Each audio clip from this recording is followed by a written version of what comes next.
사무엘상 10장 말씀을 보겠습니다.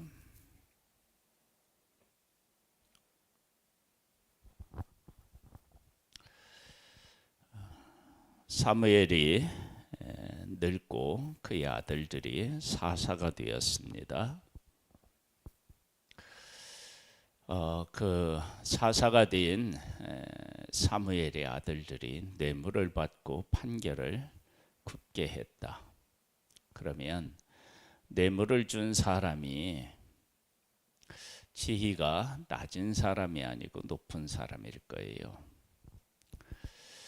없는 사람이 아니라 있는 사람일 거예요. 그렇게 해놓고 하나님의 백성들이 우리에게도 이방인처럼 왕을 세워달라고 합니다. 자기들이 잘못을 해놓고 그 잘못에 대한 것이 사무엘과 사무엘 아들들 때문인 것처럼 그렇게 이야기하는 거죠. 그 일에 대해서 하나님 앞에 나아가 기도한 사무엘에게 하나님께서는 백성이 너를 버린 것이 아니라 나를 버린 것이다, 그렇게 말씀하셨습니다. 그러면서 애굽에서 나온 날부터 지금까지 하나님의 백성들은 항상 그러했다고 그렇게 말씀하셨습니다. 하나님을 버리고 이방인처럼 왕을 세워달라고 구한 이스라엘 백성들에게 하나님께서 어떻게 하셨느냐? 그러면 사실은 하나님의 백성들에게 그래? 그럼 너희들이 왕을 세워서 한번 잘 살아봐. 그렇게 하나님께서 그들에게 권한을 주고 마음대로 해보라고 자유도 주면 그러면 그들이 알아서 해야 될 텐데 하나님은 그렇게 하지 않으셨습니다. 백성들은 하나님을 버렸는데 버림받은 하나님은 그 백성을 향하여 어떻게 하느냐? 하나님의 백성을 다스릴 왕을 찾습니다. 그리고 그 왕이 될 사람을 사무엘과 만나게 하시고 그리고 사무엘에게 기름 부어서 왕으로 세우십니다. 그분이 바로 하나님이십니다. 이게 이제 은혜가 아니면 무엇이겠습니까? 그런 은혜를 하나님이 베풀어 주셨으면 그것으로 하나님께서 하셔야 될 일을 다 하셨다, 그렇게 우리가 말할 수 있는데 그것으로 끝나지 않습니다. 하나님께서 왕을 찾아 왕을 기름 부어 세우시는 은혜를 베풀어 주셨고 그 위에 또 하나의 은혜를 왕에게 베풉니다. 한번 보겠습니다. 이에 사무엘이 기름병을 가져다가 사울의 머리에 붓고 입맞춤에 이르되 여호와께서 네게 기름을 부으사 그의 기업의 지도자로 삼지 아니하였느냐? 네가 오늘 나를 떠나가다가 베냐민 경계 셀라에게 있는 라헬의 묘실 곁에서 두 사람을 만나리니 그들이 네게 이르기를 네가 찾으러 갔던 함나기를 찾은지라 네 아버지가 함나기들의 염려는 놓았으나 너희로 말미암아 걱정하여 이르되 내 아들을 위하여 어찌하리요 하더라 할 것이요 네가 거기서 더 나아가서 다볼 상수리 나무에 이르면 거기서 하나님을 배우려고 베델로 올라가는 세 사람을 만나리니 한 사람은 염소 새끼 셋을 이끌었고 한 사람은 떡 세 덩이를 가졌고 한 사람은 포도주 한 가죽 부대를 가진 자라. 그들이 네게 문안하고 떡 두 덩이를 주겠고 너는 그의 손에서 받으리라. 그 후에 네가 하나님의 산에 이르리니 그곳에서는 블레셋 사람들의 영문이 있느니라.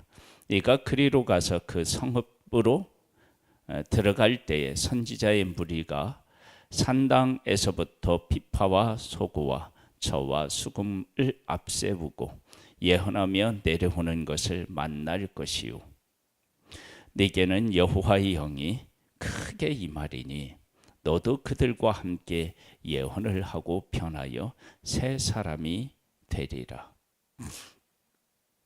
하나님의 영으로 사울에게 함께해서 새로운 사람으로 하나님이 세우신다는 거예요. 왜? 그를 새로운 사람으로 세워서 하나님을 버린 백성을 하나님께서 품어 안고 그들을 잘 다스리게 하시려고. 그것이 바로 그분이 바로 하나님이시고 그것이 바로 하나님이 우리에게 베푸시는 은혜입니다. 그래서 우리는 은혜 위에 은혜를 받아 누리는 거예요. 하나님은 그렇게 우리를 사랑하시고 우리를 이끌고 계십니다.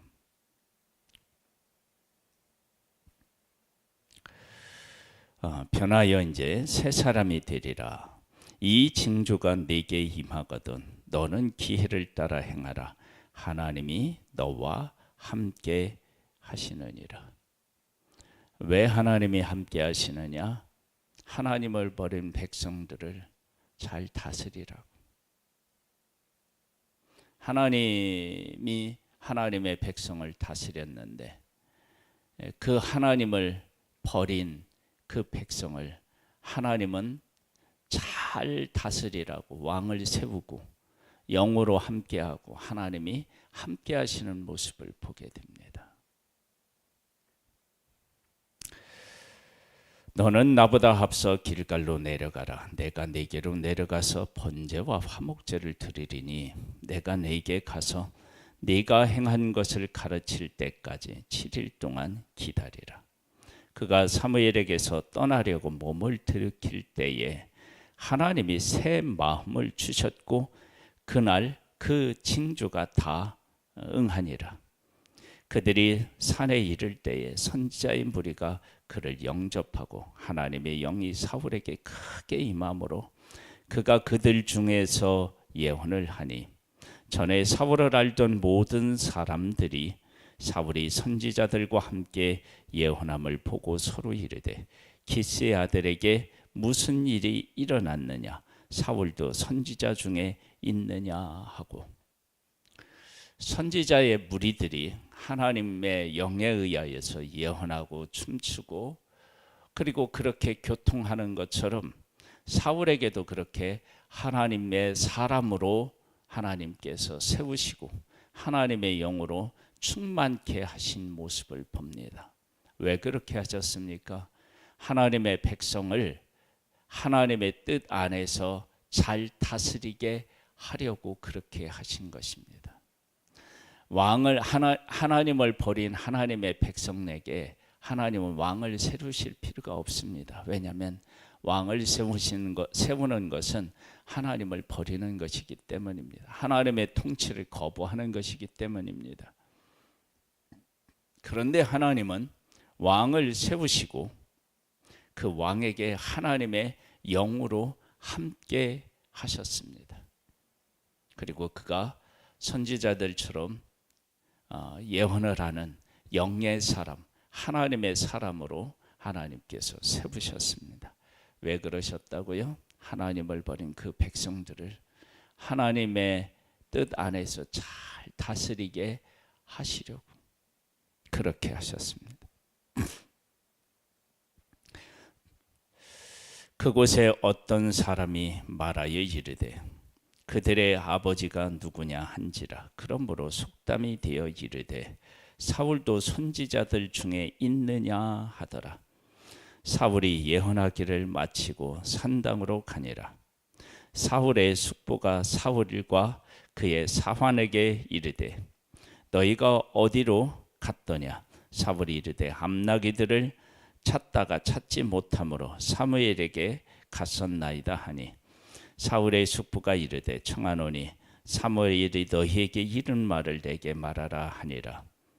사울이 그의 숙부에게 말하되 그가 암나기들을 찾았다고 우리에게 분명히 말하더이다 하고 사무엘이 말하던 나라의 일은 말하지 아니하니라.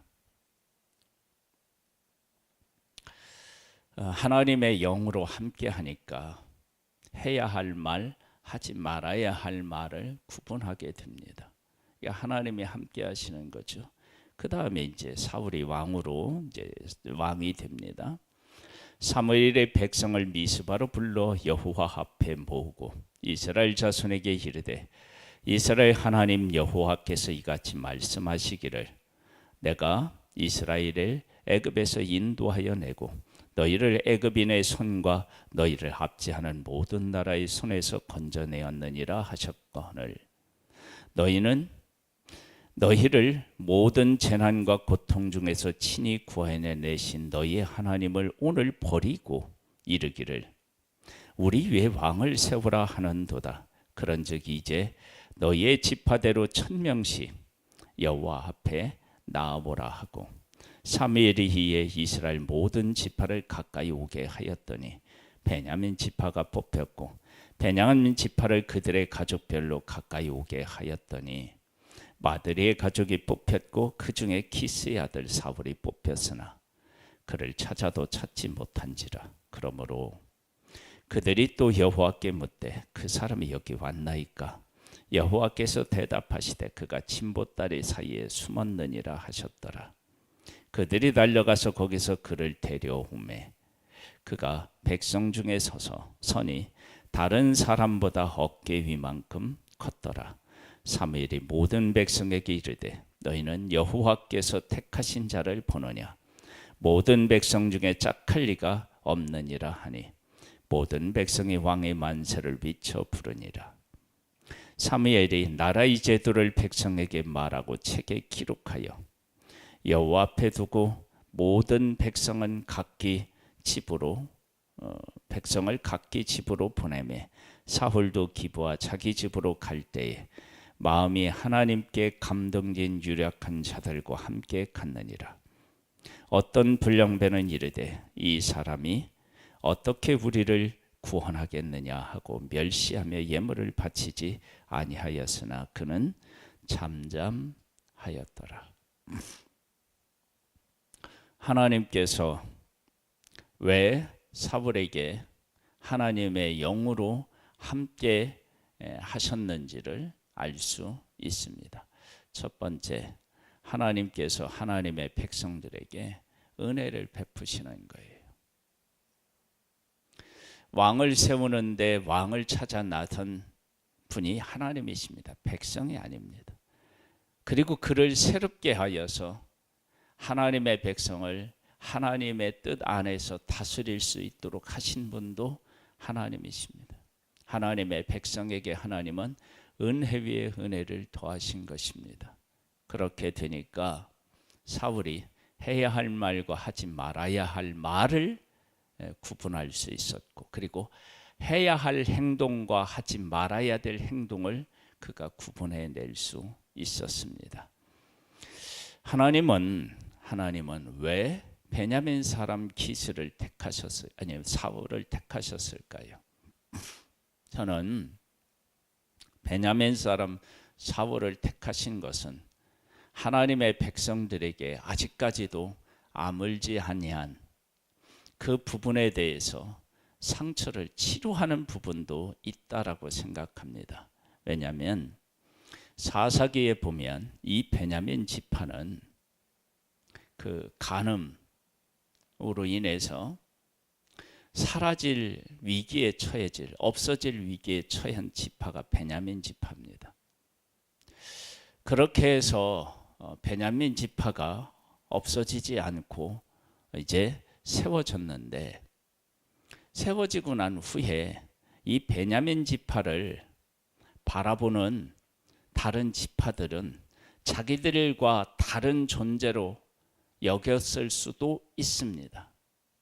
그런데 이렇게 하나님께서 베냐민 지파에서 사울을 택해서 왕으로 세우고 그리고 이 사울이 백성을 잘 다스리면 이제 어떻게 되느냐? 그들 가운데 있었던 담들이 헐어지고 하나님께서도 이 베냐민 지파를 하나님의 백성의 한 지파로, 온전한 지파로 하나님도 인정하는 것이 되니까 하나님께서 베냐민 지파의 사울을 택해서 이스라엘의 왕으로 삼은 것이 아닌가, 그렇게 생각해 볼 수 있습니다. 하나님은 하나님을 버린 하나님의 백성들을 내게 친히 왕을 찾아 하나님의 영으로 함께해서 그들을 다스리게 하셨습니다. 이것이 하나님이 죄인인 우리에게 베풀어 주시는 은혜 위에 은혜인 것입니다. 전에는 사람을 보내서 죄악 가운데 있는 우리들을 일깨우셨다면, 그래 마지막에는 그의 아들 독생자 예수 그리스도를 보내서 우리를 새롭게 하신 분, 그분이 바로 하나님이십니다. 그 하나님의 은혜와 사랑 안에서 오늘도 하나님과 교통하며 이웃에게 그 하나님을 나타내 보여줄 수 있는 복된 날이 되시기를 주님의 이름으로 축복합니다. 하나님 아버지, 감사합니다. 우리는 참 부족하고 연약합니다. 죄인입니다. 하나님의 은혜를 받고도 하나님의 은혜를 받은 사람처럼 살지 못하고 하나님을 거역하고 버리고 내 뜻대로 살겠다고 그렇게 몸부림치는 것과 같은 삶이 우리의 삶입니다. 그런데 하나님은 은혜 위에 은혜를 더하셨습니다. 하나님의 백성들이 왕을 구하는 것은 하나님을 버리는 것인데, 하나님은 왕을 찾아 세우셨고 그에게 하나님의 영으로 함께 해 주셔서 새 사람이 되게 하셨습니다. 그리고 그에게 하나님의 백성을 맡기십니다. 그분이 바로 하나님이십니다. 그 하나님은 지금도 동일하게 우리와 함께 하십니다. 그 하나님을 만나고 그 하나님하고 동행하는 복된 날 되기를 소망합니다. 주의 영으로 우리를 일깨워 주옵소서. 예수님의 이름으로 기도드립니다. 아멘. 하늘에 계신 우리 아버지여, 이름이 거룩히 여김을 받으시오며 나라에 임하옵시며 뜻이 하늘에서 이룬 것 같이 땅에서도 이루어지리이다. 오늘날 우리에게 일할 양식을 주옵시고 우리가 우리에게 죄 지은 자를 사하여 준 것 같이 우리 죄를 사하여 주옵시고 우리를 시험에 들게 하지 마옵시고 다만 악에서 구하옵소서. 대개 나라와 권세와 영광의 아버지께 영원히 있사옵나이다. 아멘.